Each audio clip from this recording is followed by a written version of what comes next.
오늘도 참으로 좋은 날입니다. 이 복되고 귀한 성일에 주 앞에 나와서 예배드리는 여러분에게 하나님의 크신 은총이 임하시기를 축원합니다. 오늘 옆에 분들하고 한번 인사합시다. 당신은 예배의 승리자입니다. 당신은 예배의 성공자입니다. 하나님이 당신을 끔찍이 사랑하십니다. 네, 그렇습니다. 저는 주일을 제외하고 매일 새벽 기도에 마치면 교회 뒷동산에 오르곤 합니다. 여러 종류의 나무들이 있습니다만 모두가 다 잎을 떨어뜨린 채 앙상하게 가지만을 남겨놓고 있습니다. 그 중에서 소나무와 소나무과에 해당하는 잣나무만이 여전히 푸르름을 자랑하고 있습니다. 나뭇잎이 자기가 소중히 여기던 나뭇잎을 다 떨어뜨렸습니다. 버렸습니다. 그래야만 새봄이 될 때 새싹이 나고 또한 잎이 되기 때문입니다. 그 인생의 고통은 얻지 못해서가 아니라 버리지 못해서일 경우가 참으로 많습니다. 진정한 승리자는 많은 것을 얻은 자가 아니라 의미 없는 것을 버리는 사람입니다. 버려야만 열리는 세계가 있습니다. 시내는 자기를 버려야 강이 될 수 있고요. 강은 자기를 버려야 바다가 될 수 있습니다. 나무는 꽃을 버려야 열매가 될 수 있고요. 그 다음 이파리를 버려야 봄이 되면 새싹과 새 이파리를 얻게 되는 것입니다. 버리는 것보다 한 차원 더 높은 것이 있는데 무엇일까요?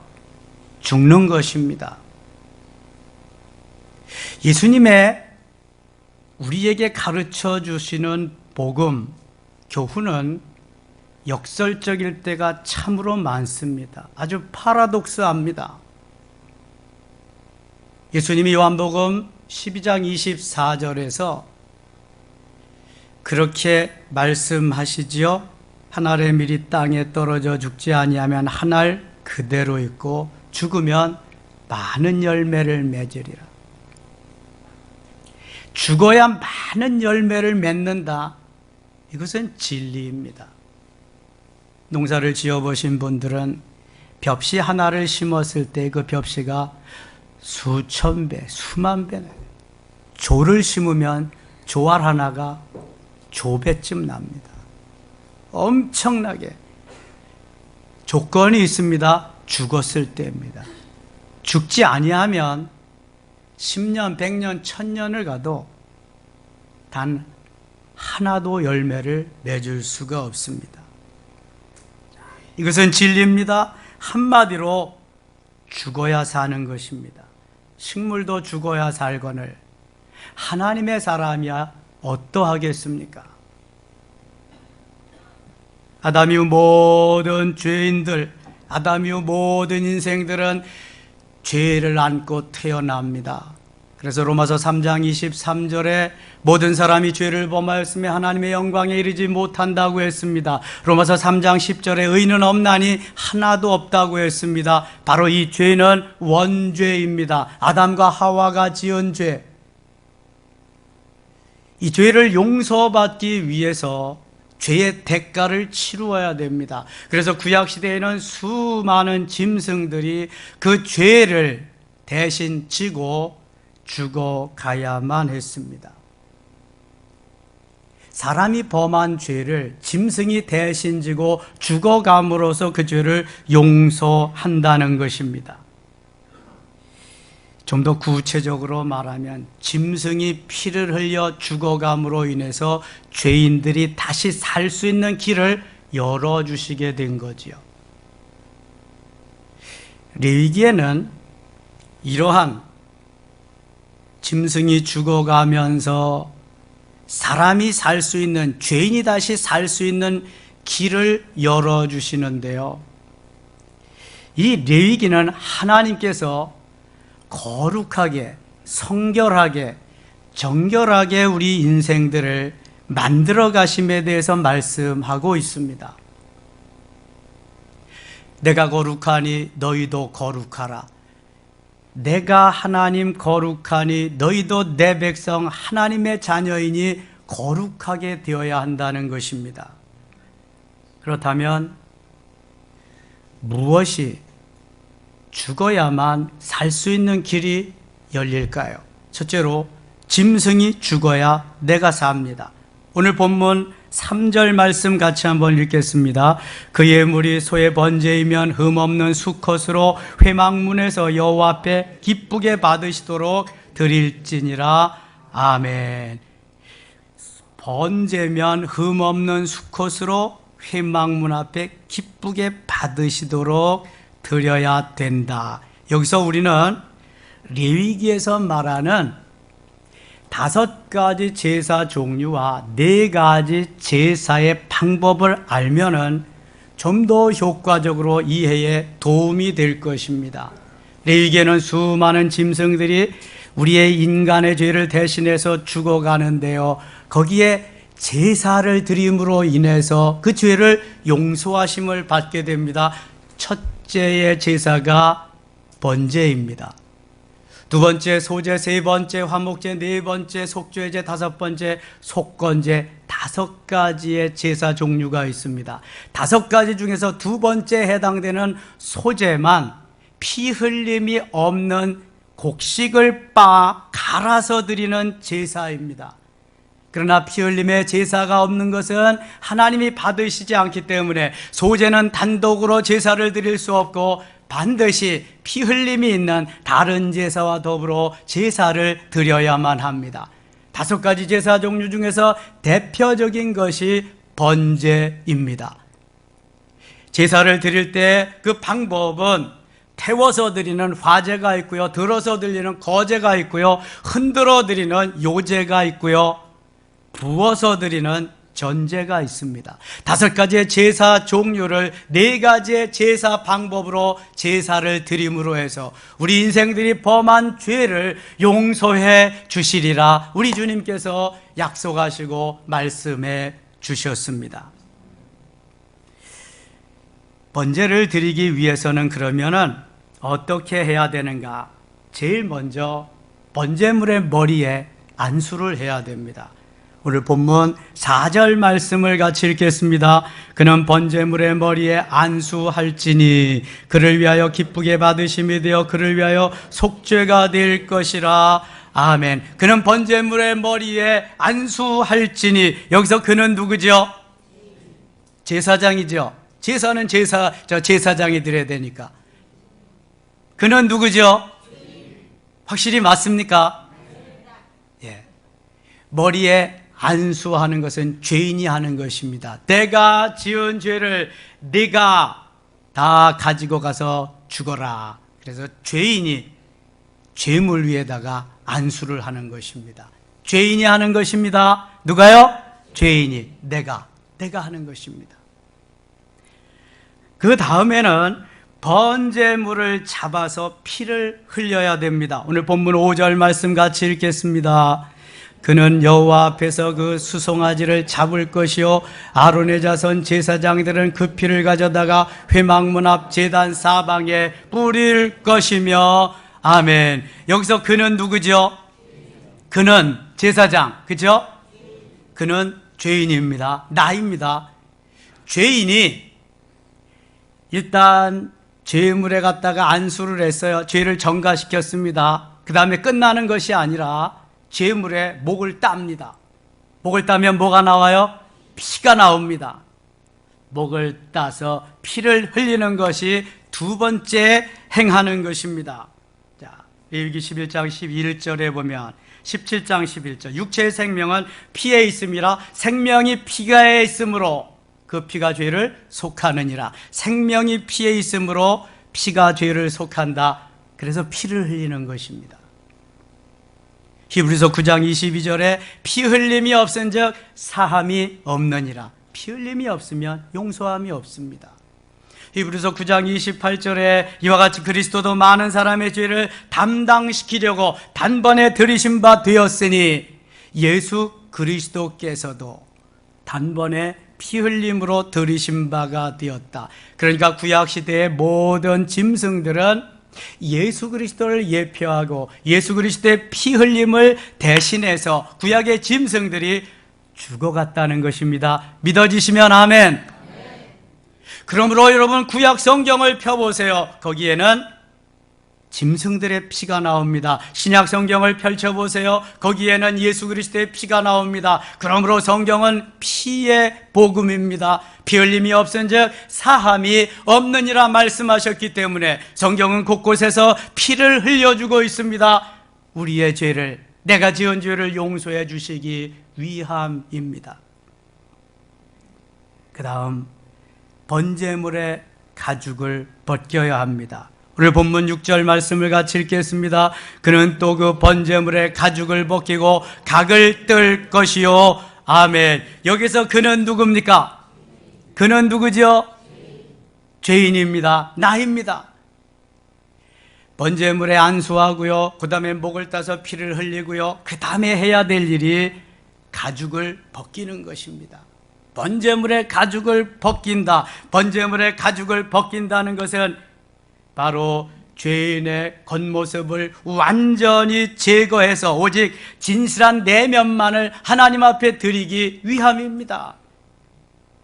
나의 가증스럽고 위선적인 겉사람을 다 벗겨버리고 속사람만을 주님 앞에 드린다는 것입니다. 좀 더 구체적으로 그 제물의 형체를 완전히 없애버리기 위해서 가죽을 벗기는 것입니다. 가죽을 벗겨야만 이제 온전히 주님이 받으실 제물이 되기 때문입니다. 사도 바울은 갈라디아서 2장 20절에 이렇게 고백합니다. 내가 그리스도와 함께 십자가에 못 박혔나니 그런즉 이제는 내가 산 것이 아니요 오직 내 안에 그리스도께서 사신 것이라. 이제 내가 육체 가운데 사는 것은 나를 사랑하사 나를 위하여 자기 자신을 버리신 하나님의 아들을 믿는 믿음 안에서 사는 것이라. 할렐루야. 나는 죽고 주님이 사신다는 것입니다. 나는 없고 주님이 계신다는 것입니다. 예수로 살고 나는 죽는다는 겁니다. 나는 죽고 예수님으로 말미암아 산다고 하는 고백입니다. 나는 죽고 주님이 사시는 고백을 했음에도 불구하고 사도 바울은 한없이 고민과 고통 속에 빠질 때가 많습니다.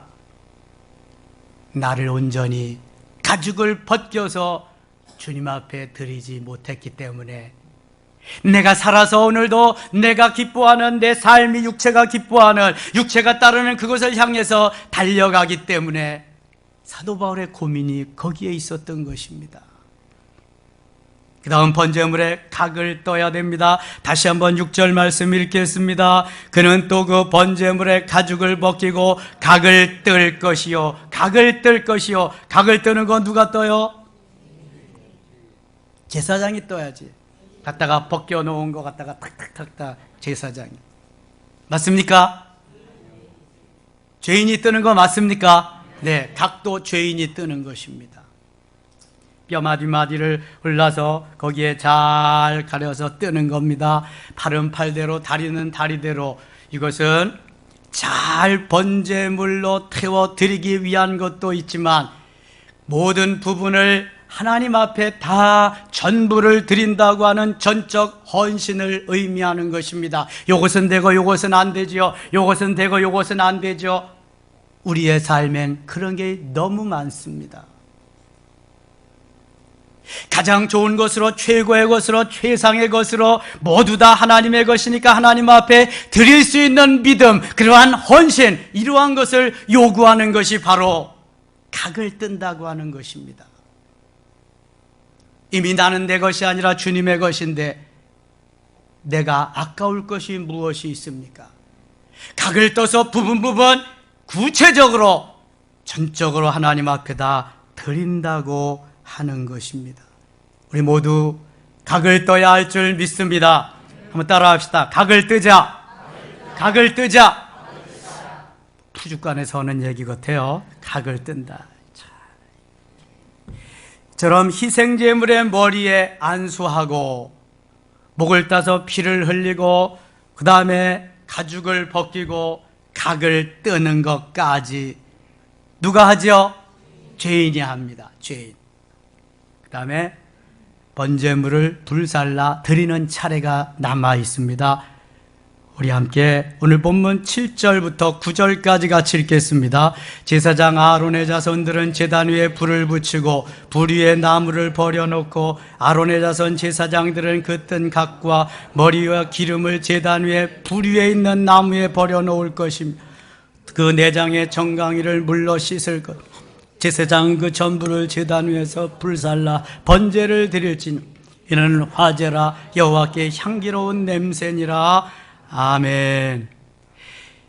제물의 머리에 죄인이 안수하고 그 다음에 목을 따서 피를 내고 그 다음에 가죽을 벗기고 그 다음에 각을 뜬 다음에 죄인의 역할은 끝났습니다. 이제 그 다음에는 제사장의 역할이 남았습니다. 제사장은 목을 따서 흘린 피를 갖다가 제단 사방에 뿌리게 됩니다.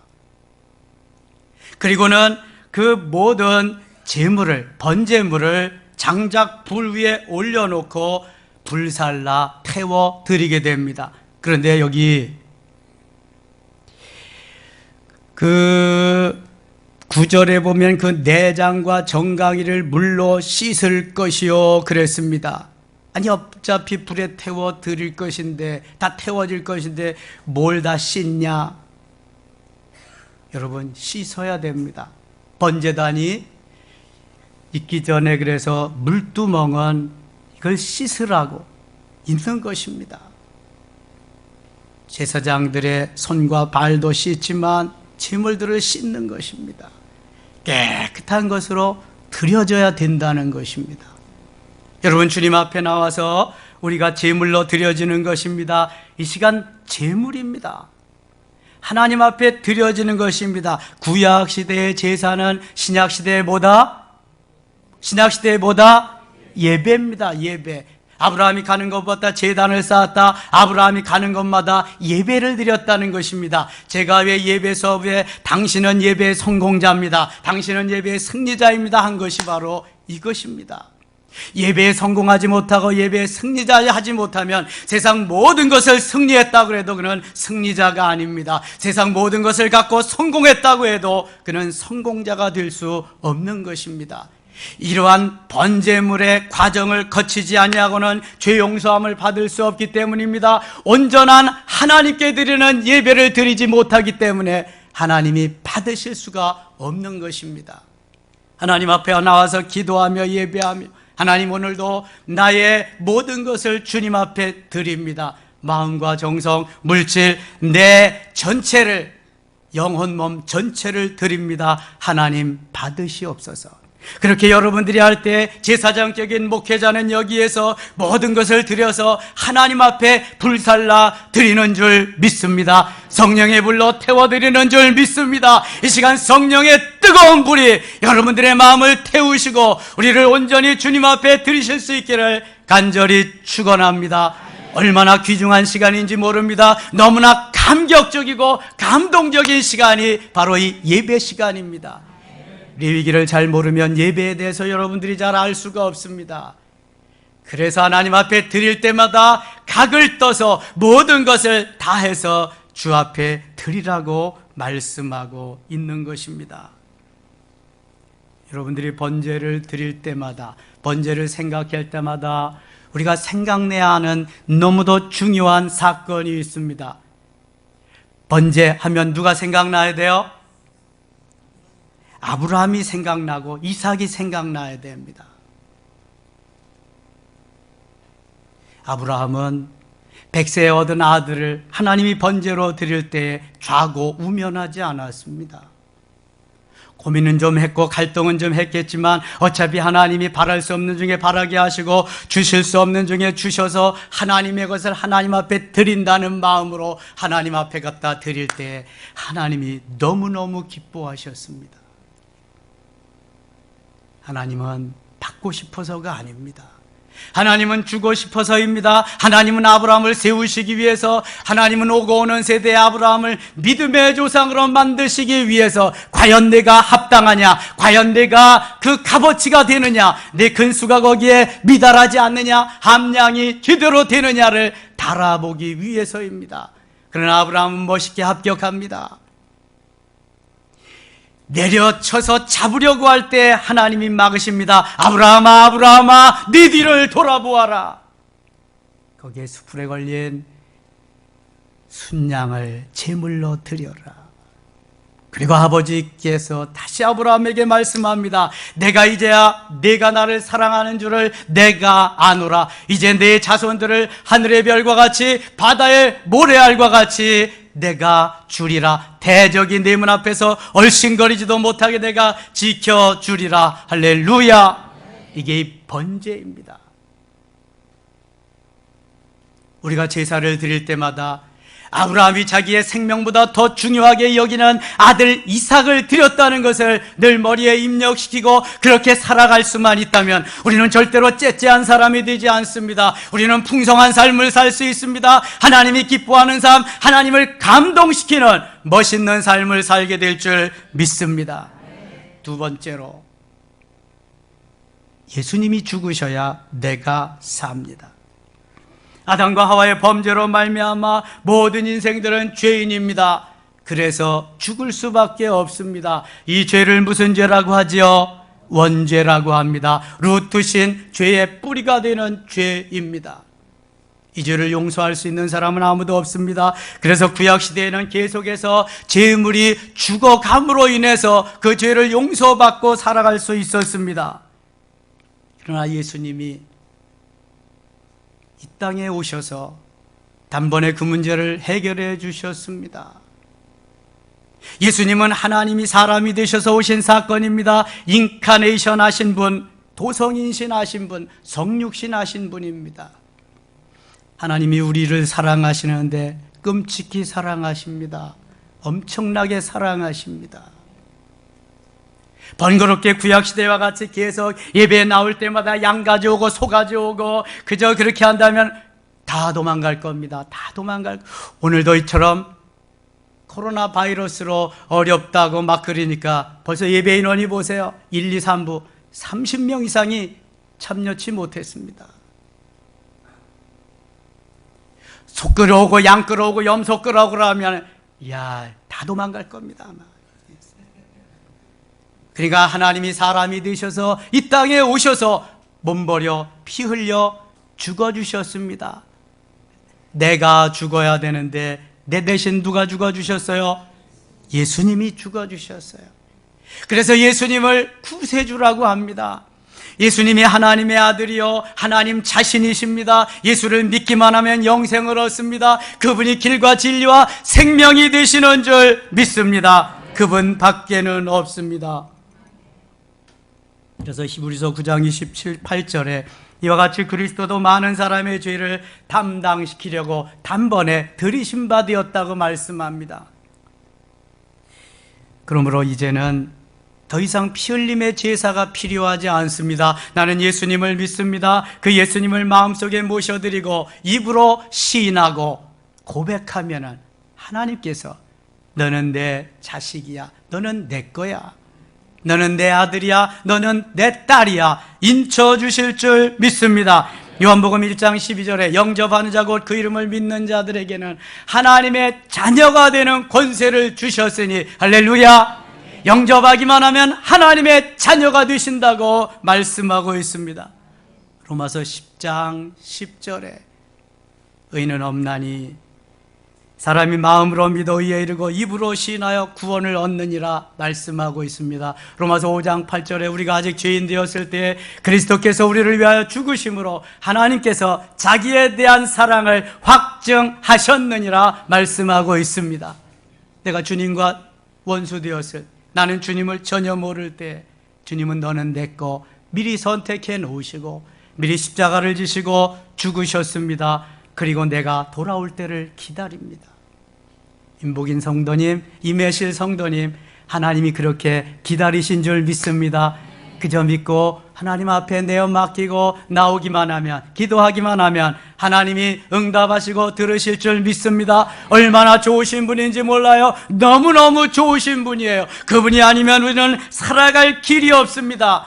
그래서 사도행전 4장 12절에 다른 이로서는 구원을 얻을 수 없나니 천하인간의 구원 얻을 만한 다른 이름을 우리에게 주신 일이 있다 없다? 없다. 할렐루야.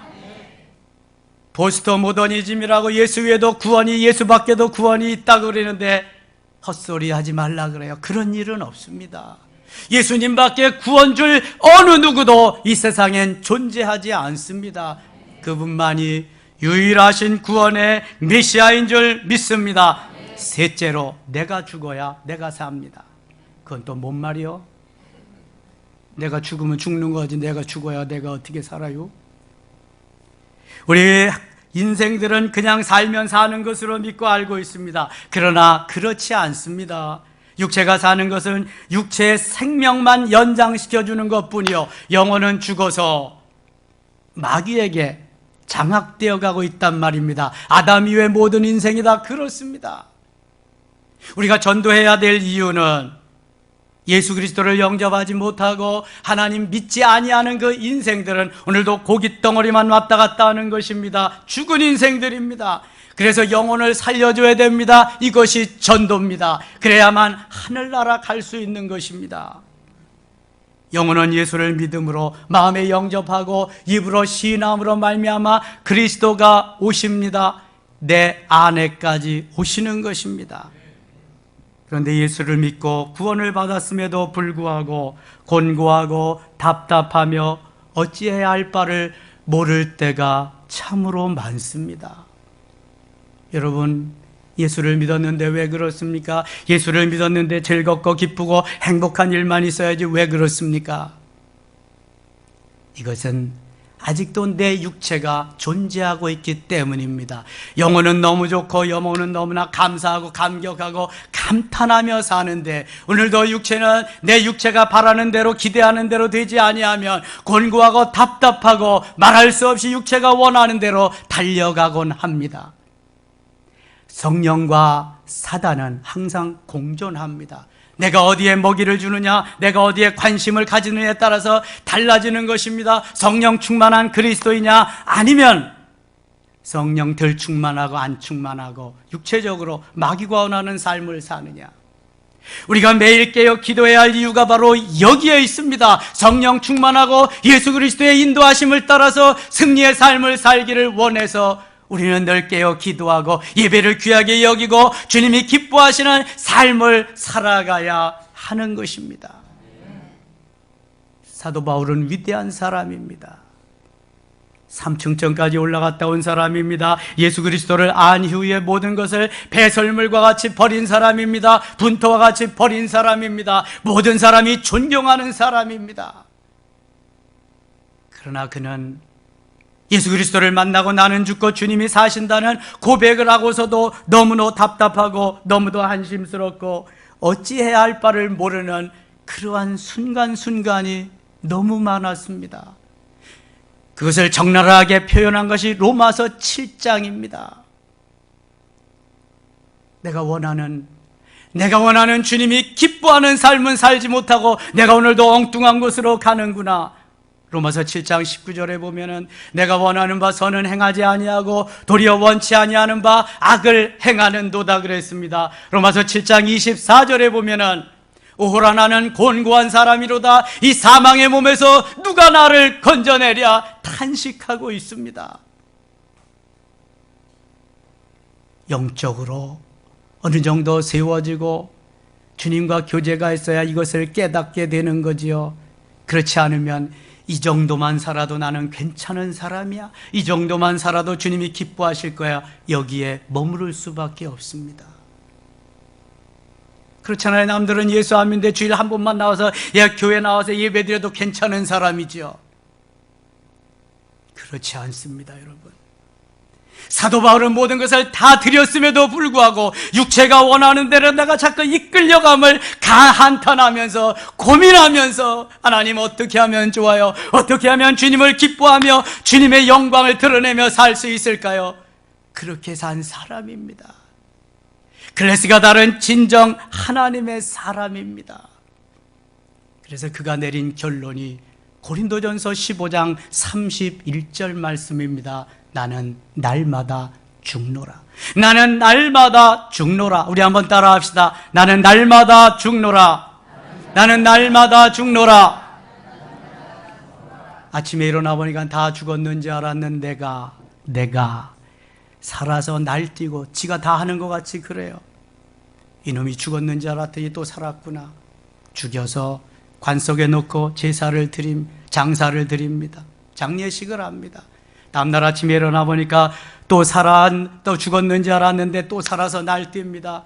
다시 한번 죽여서 관 속에 넣고 장례식을 치릅니다. 그리고 또 하루를 다음 날도 그 다음 날도 이것이 날마다 죽는 것입니다. 사도 바울이 날마다 죽었다고 한다면 우리는 어떻게 죽어야 되겠습니까? 어떻게 죽어야 돼요? 시간마다 죽어야 되지요. 어떻게 죽어야 되겠습니까? 분초마다 죽어야 되지요. 그런데 주님이 나를 닮으라고 내가 지금 뭘 주겠다고 엄청난 걸 주겠다고 조금 죽이려고 하니까 왜 죽어요? 못 죽어요? 안 죽어요? 이러고 있다니까. 죽지 않으면 사는 역사가 없습니다. 죽지 아니하면 되는 역사가 없습니다. 이파리를 저 늦은 가을에 겨울에 떨어뜨리지 아니하면 봄에 싹이 나지 않습니다. 꽃이 아름답다고 꽃만 보고 살 수는 없습니다. 꽃이 떨어져야 열매가 열리고 열매가 열려야 그것들을 인생들이 먹고 살아가는 것입니다.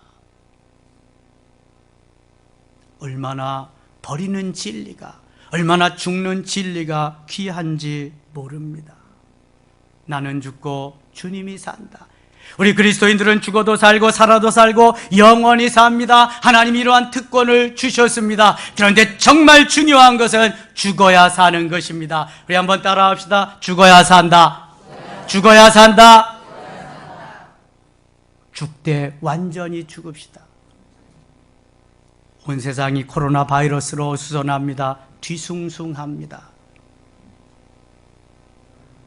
너나 나나 조심해야 됩니다. 그러나 정말 중요한 것은 우리가 무엇 때문에 이러한 재앙이 왔나 하는 것을 깨닫는 것입니다. 하나님 편에서 볼 때 모든 것은 필연이지 우연이란 있을 수 없습니다. 하나님이 광야 40년 동안에 3번의 연병, 전염병을 보냈습니다. 그때마다 불순종할 때에, 반역하고 배반할 때에, 하나님을 버리고 우상을 섬길 때에 민수기 14장과 16장과 25장에 연병이 와서 한꺼번에 수많은 사람들, 수만 명씩을 죽이셨습니다. 하나님이. 가나안 땅에 들어가서도 물론 연병이 있었습니다. 전염병이 있었습니다. 특별히 사무엘하 24장에 보면은 거기에서 다윗이 요즘 말하는 전수조사를 합니다. 인구조사를 합니다. 어떤 놈이 싸움터에 나가서 일할 만한 그러한 인물인가? 그동안 하나님이 다 하셔서 하나님이 싸워주셔서 가는 데마다 이기게 하시고 승리케 하셨습니다. 사울은 천천히요, 다윗은 만만의 노래를 부르게 하며 다윗을 높여주셨습니다. 다윗도 사람인지라 나도 한번 내가 하고 싶다. 나를 드러내고 싶다. 사단이 다윗을 충동질합니다. 그래서 인구조사를 하게 됩니다. 하나님이 갓 선지자에게 말합니다. 내가 저 일로 통해서 재앙을 내리리라. 7년 동안 기근이 임할 것이다. 3개월 동안 적군에 쫓겨다닐 것이다. 3일 동안 연병, 전염병이 들을 것이다. 셋 중에 하나를 선택하도록 해라. 다윗은 기근에 실물난 사람이에요. 적군에게 쫓겨다니는 것도 실물난 사람이에요. 그래도 빠른 시간에 끝내는 게 좋겠다. 3일 연병을 선택합니다. 3일 동안에 죽은 숫자가 무려 7만 명입니다. 다윗이 때 하나님 앞에 엎드리게 됩니다. 갓을 통해서 왕이시여 하나님 앞에 번제를 드리세요. 아리우나 타작마당이 가까운지라 그곳을 사서 다윗은 하나님 앞에 거기에 번제와 화목제를 드립니다. 우리 다 함께 사무엘하 24장 25절 말씀을 읽겠습니다. 시작. 그곳에서 여호와를 위하여 제단을 쌓고 번제와 화목제를 드렸던 이에 여호와께서 그 땅을 위한 기도를 들으시매 이스라엘에게 내리는 재앙이 그쳤더라. 아멘. 신약으로 발명한 명약으로 그치게 한 게 아닙니다. 그때의 재앙은 범죄함으로 인해서 내린 재앙이기 때문에 하나님께서 멈추게 하셔야 멈추는 것입니다. 지금 많은 교회들이 옳았구나 됐구나 그렇지 않아도 잘 나오지 않으려고 그러는데 쉬자 쉬어 다 교회 문 닫고 쉬고 있습니다. 가뜩이나 금요일날 수요일날 저녁에 예배 안 드리는 교회가 늘어나고 있는데 얼마나 핑계거리가 좋습니까? 이제 움직이지 말고 가만히 있으라고 너무너무 좋아합니다. 사탄의 전략입니다. 다윗이 이렇게 연병이 내려서 사흘 만에 7만 명이 죽었을 때 하나님이 갓선지를 통해서 그에게 하게 하신 일이 뭡니까? 제사 드리는 겁니다. 예배하는 겁니다. 오늘 본문에 있는 말씀대로 번제를 드리고 번제와 더불어서 화목제를 드립니다. 화목제는 감사의 제사요, 자원의 제사요, 서원의 제사입니다. 하나님 우리가 잘못했습니다. 하나님 용서해 주세요. 하나님과 더 가까워지기를 원합니다. 그래서 화목제물은 제사를 드리고 나서 성도들이 다 함께 나누어 먹을 수 있습니다.